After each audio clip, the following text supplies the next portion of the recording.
What's up everybody, my name is Shoe Collector 9 and I am happy to be bringing you another NBA 2K26 video.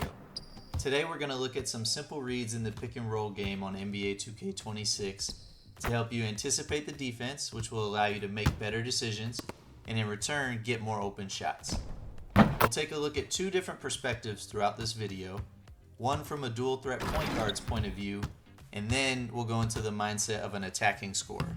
The pick and roll is the absolute main staple of every single offense in the NBA in today's game.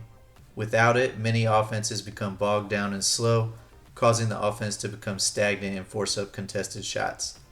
The pick and roll forces the defense to make decisions instantly, and if you attack it properly, you'll come away with either a good shot or a mismatch that you can exploit due to a switch or rotation by the defense.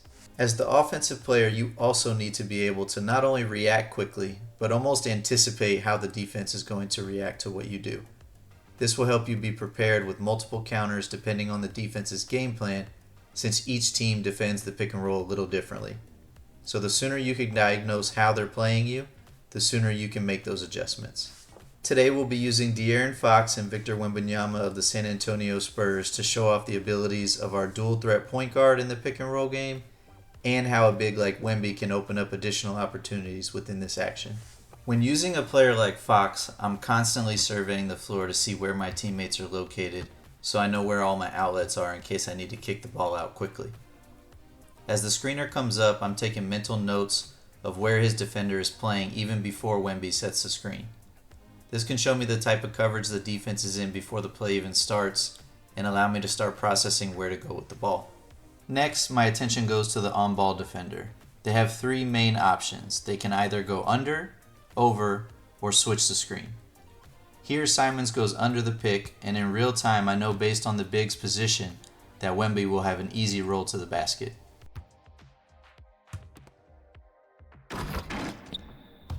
Let's take another look in real time to watch how this play develops. This time we notice that Simons goes over the screen. When I see this, I instantly know that I'll have a 2-on-1 situation with my roll man based on the defensive coverage. Now I have a choice to make and need to attack one of the gaps the defense gives me. Either push wide and create space from the roller, or pinch narrow and snake the screen, possibly creating too much congestion in a tight area. I decide to push wide and draw the big out to set up the lob to Wemby over the top.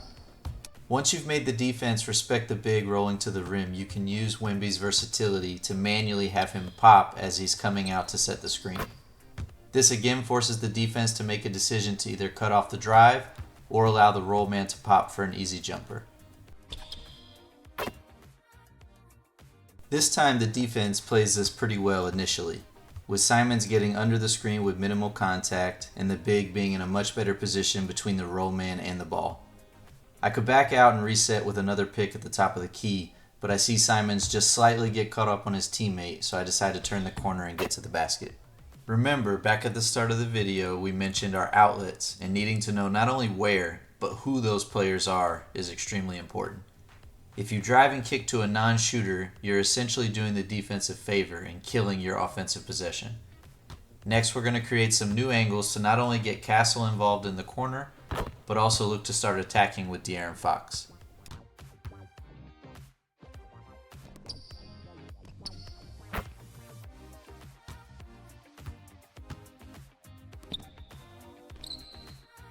As we just saw in the last clip, we're creating a new angle of attack by simply retreat launching out of the triple threat.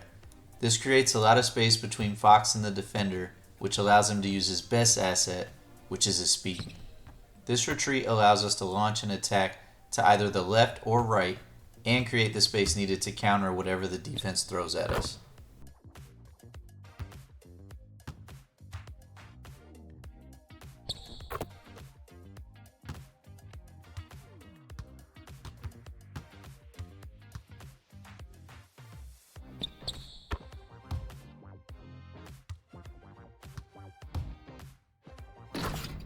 In this last section, we'll take a look at a player we've seen a lot from already this year in Paolo Banchero.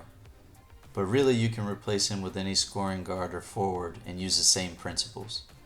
Paolo is obviously a very skilled scorer, but going up against an equally versatile player in Jason Tatum will require us to be a bit more calculated in our attack, since we do not hold a speed or agility advantage in this situation. As the pick arrives, I'm going to jab and try to launch in different ways to try and keep Tatum off balance and nullify his quickness advantage. Once we start to attack and see how he decides to navigate the screen, then we determine how we want to score. Here we get Tatum to bite on the launch to the baseline, forcing him to scramble to get back and go under the pick. Simply taking the open shot and not overthinking your options is the best way to go in my opinion. Read, react, and then score. Now you're not always going to be open with every shot you take, whether it's due to the shot clock winding down or the defense just playing really well as we see the Celtics do on these next couple possessions. I was lucky enough to make this shot, but I'm also making a mental note of the entire floor as the shot goes up. Because of my aggressiveness coming off the pick and getting to my specific spot here at the elbow, I forced the big to remain high to help contest the jump shot. This leaves the paint wide open for my roll man, who I know will have an easy offensive rebound and putback if I miss. This is a key reason that knowing your personnel and where they should be on the floor at all times is so important.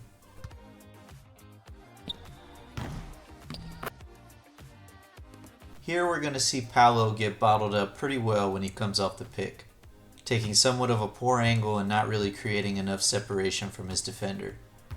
As we freeze it here, we notice the corner man open for an easy kick out, but we're in attack mode with Paolo. Instead, as we retreat into a step back, we see an opening to get off a mid-range jumper that Paolo loves. Again, we're going to see Tatum fight through the screen really well and get back to a good guarding position. So we need to use his momentum against him by changing directions with a crossover and then using a step back to create enough space so he cannot contest the shot. That's going to do it for today's video. Today we looked at not only the mindset you can have when attacking the pick and roll with multiple types of players in NBA 2K26, but also what to look for as the play is unfolding in front of you and reacting in real time. I want to thank you all who take the time to watch and comment on my videos, and I hope I'm able to help you enjoy NBA 2K26 a little bit more with each video.